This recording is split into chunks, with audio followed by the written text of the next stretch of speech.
Là, je vois que 19,5% des cellules sont en train de proliférer. Ça a pris 4-5 secondes. Si je devais le faire avec mon œil, ça me prendrait plusieurs minutes. Calculer 19, 20, 21, c'est extrêmement précis et mon œil n'arriverait pas à faire ça. Donc ça, typiquement, c'est une aide d'intelligence artificielle. Laura Rubia-Brand est médecin.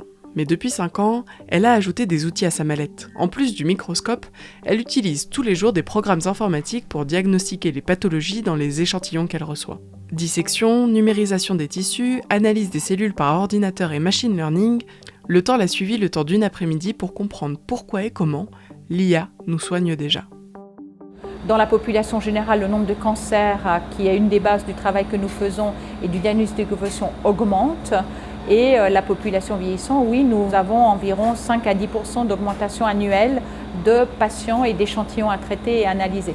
Cette augmentation est en partie absorbée par l'usage de l'intelligence artificielle. Dans ce service des HUG, nos cellules sont désormais transformées en pixels à l'aide de machines acquises en 2019. On scanne 250 000 lames par année, environ 1000 à 1500 lames par jour. Comment ça se passe ? Le prélèvement qui a été fait sur le patient va arriver ici et notre première étape va être de le décrire, de commencer à le disséquer. Ici, le tissu a été coupé, il a été coloré et là, le tissu est physiquement présent sur ces lames. Avant, nous le regardions au microscope.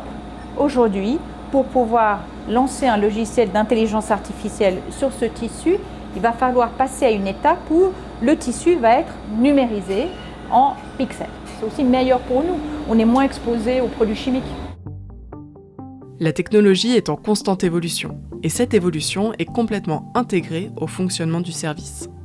Je suis développeur et je travaille en particulier à développer des outils basés sur l'intelligence artificielle pour analyser les images de pathologie. J'ai fait médecine il y a de nombreuses années et puis informatique par la suite, et puis donc maintenant je travaille un peu en combinant les deux, statistique, machine learning et programmation.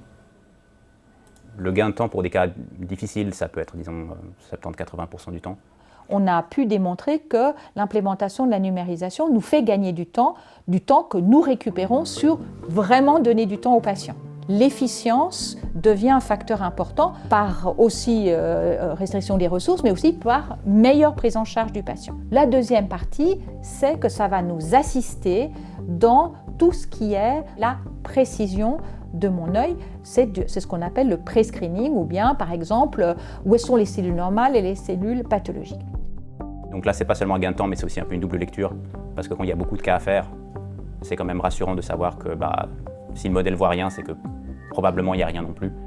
Mentalement, c'est moins de charge mentale, disons, ça rassure, quoi.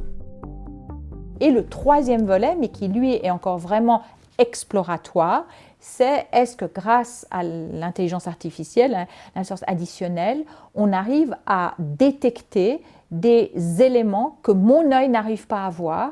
Et là, c'est une intelligence amplifiée.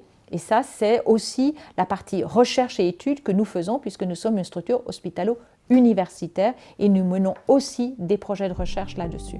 Néanmoins, l'usage de l'intelligence artificielle pose question. Une enquête a montré que son acceptation auprès des patients et des professionnels de santé était d'une valeur de 3,3 sur 5. On croit à cet outil, mais cet outil peut aussi avoir des revers de médaille. Et on sait qu'il peut y avoir des résultats bons, mais des résultats aussi complètement erronés. Et ça, on ne peut pas se le permettre vis-à-vis du patient. Et en plus, aucune boîte commerciale ne prend le risque du faux diagnostic. Ça restera toujours d'une responsabilité médicale. Plusieurs hôpitaux suisses ont sauté le pas de l'intelligence artificielle, que ce soit pour le diagnostic ou l'organisation. Chacun à sa façon, parce que la réglementation en la matière est plutôt légère pour le moment. Et un débat revient souvent, l'origine et la propriété des logiciels. Google et consorts ont cerné le filon et développent des solutions. Mais force est de constater qu'il existe une méfiance vis-à-vis des investissements des GAFAM ou autres boîtes commerciales dans la santé.